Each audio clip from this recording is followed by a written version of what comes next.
It's the bomb built to break the unbreakable. The American GBU-57, 30,000 pounds of steel and precision forged to rip through the Earth's toughest defences. But now, China claims it's found a crack, a weakness, a way to bring it down. Is the US military's most fearsome non-nuclear weapon suddenly vulnerable?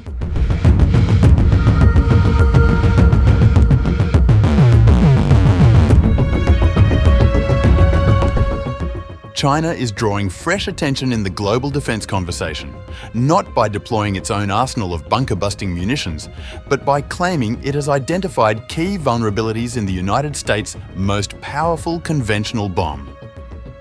The GBU-57 Massive Ordnance Penetrator, or the MOP.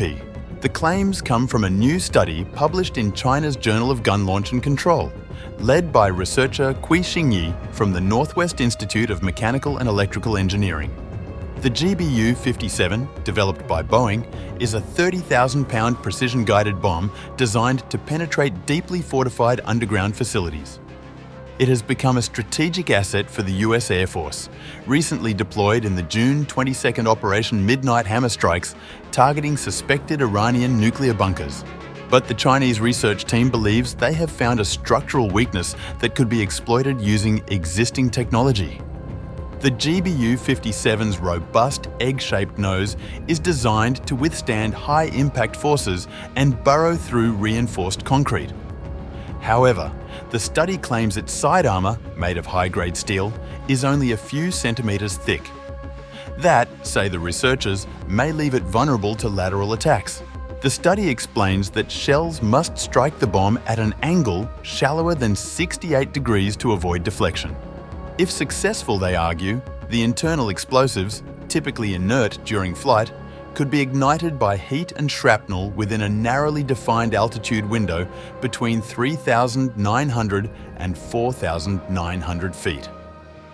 The approach uses fundamental armour-piercing formulas dating back to World War II. However, it faces a key tactical hurdle. Interceptors must be precisely aimed at a specific location along the MOP's trajectory. The nearer this target point is, the more stable the launch barrels remain, a method researchers refer to as the sniper fire control tactic.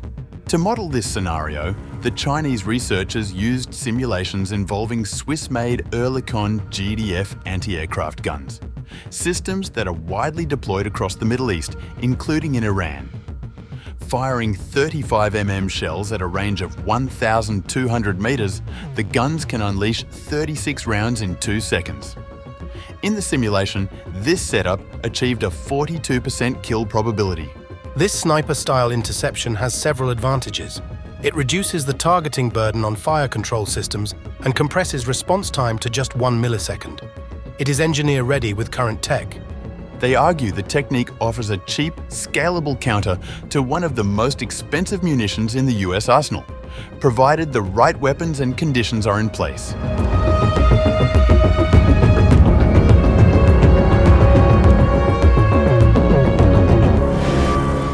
But not everyone is convinced. Western military experts have dismissed the findings as theoretically intriguing but practically implausible. As one senior NATO air defense analyst put it, "The battlefield is not a lab. You don't get clean angles, perfect ranges, or time for simulations." Indeed, a key flaw in the Chinese scenario lies in its assumptions. In a real combat scenario, GBU-57 strikes are usually preceded by electronic warfare and targeted bombing campaigns to clear hostile air defences. That means anti-aircraft batteries would likely be neutralised before the bomb even enters the threat envelope. There's also the matter of the bomb's evasive behaviour.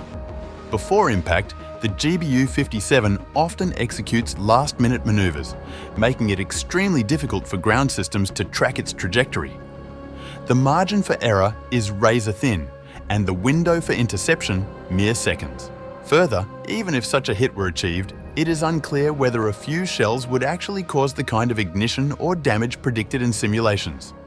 The bomb's casing is designed to absorb extreme pressure and resist detonation from heat or fragmentation, specifically to prevent premature explosions during deployment. Still, the study reflects China's growing interest in asymmetric methods to challenge US dominance in advanced munitions. While China has yet to field its own bunker buster of comparable scale, this kind of research could inform the development of defensive doctrines among US rivals and their proxies. The GBU-57 remains a highly specialized weapon, deployed exclusively from B-2 stealth bombers and often reserved for strategic missions against hardened underground targets. No other nation currently possesses a munition with equivalent weight, depth penetration capacity, or platform integration. Countries like Israel, Turkey, and India are investing in bunker-busting technology, but the technological gap remains wide. As one Beijing-based physicist, unaffiliated with the study, cautioned, What works in China may not work elsewhere. that view is echoed by Western strategists who warn against reading too much into laboratory simulations. Ultimately, China's study adds an intriguing footnote to the ongoing arms race in precision-guided munitions. But for now, the GBU-57 remains a cornerstone of America's deep strike capabilities, its supremacy still intact, despite the theoretical challenge.